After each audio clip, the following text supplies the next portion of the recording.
In 1 Kings 12 and verse 28, we find a very interesting statement. It says, "It is too much for you to go up to Jerusalem." Well, this chapter is recording the division of the kingdom of Israel after Rehoboam has risen to the throne following the death of Solomon. Rehoboam had followed the advice of the younger men that were in his kingdom rather than going to the older and wiser men to address certain issues and grievances among the people. Well, as a result, 10 tribes revolted and called to themselves Jeroboam and made him their king. Jeroboam established his seat of government on idolatry, and he even set up 2 golden calves in the cities of Dan and Beersheba as objects of worship for his people. Well, knowing the people might desert if they went back to Jerusalem to worship, which was the place authorized by God, he made an appeal to them from convenience that it was too far for them to go to Jerusalem, that it was simply unnecessary for them to do this. It was an appeal to the flesh, to the love of ease, and to the sorry in man, which is deadening and dangerous both then and now. But Jerusalem has always had an appeal.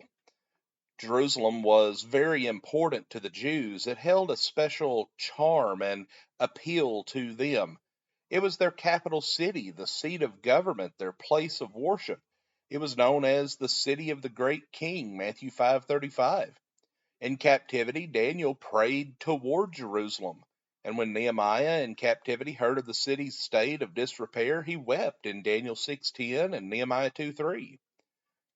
Their general love and attitude toward Jerusalem is expressed very well in Psalm 137, verses 5 through 6. But in a figurative sense, Jerusalem is just as important today to those who are seeking to be New Testament Christians as it was to the ancient Israelites.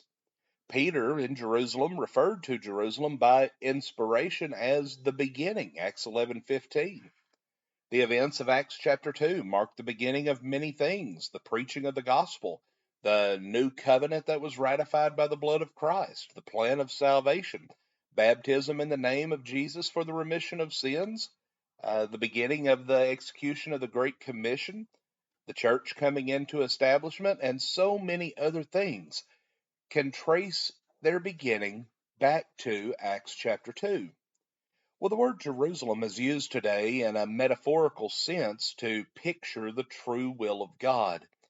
And since the gospel was first preached in the city of Jerusalem, when the same gospel is preached today, it is often referred to as the Old Jerusalem gospel. Well, preaching like that of the apostles is said to have a Jerusalem ring to it. And when someone is unwilling to obey the conditions of the gospel, then we ask them this same question: is it too far to go to Jerusalem? Jeroboam told his people that it was too far, that it was too inconvenient. Well, what about you? Is it too far? Is it too inconvenient to go all the way back to Jerusalem? Well, for many today, it is too far. They're not willing to go all the way back to the beginning. They simply go back to where they can establish their particular beliefs and their particular practices, and they say that that is far enough.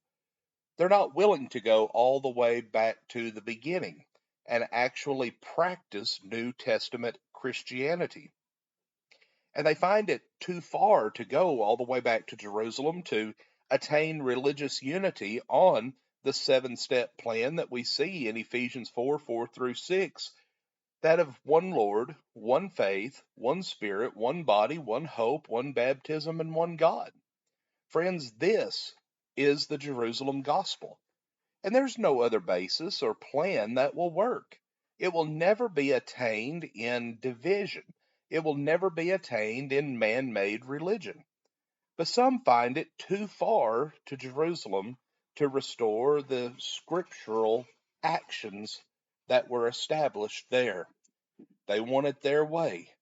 And just like Jeroboam, Many people are providing what they determine to be an easier way, a more convenient way. But friends, the more convenient way will only move you farther away from God and not closer to Him. So my encouragement to you today, go back to Jerusalem. Go back to Acts chapter 2. Study the things that took place in that location many years ago and apply those to your faith and your practices today and become simply a New Testament Christian. Friends, we thank you for joining us for our program today and have a blessed day.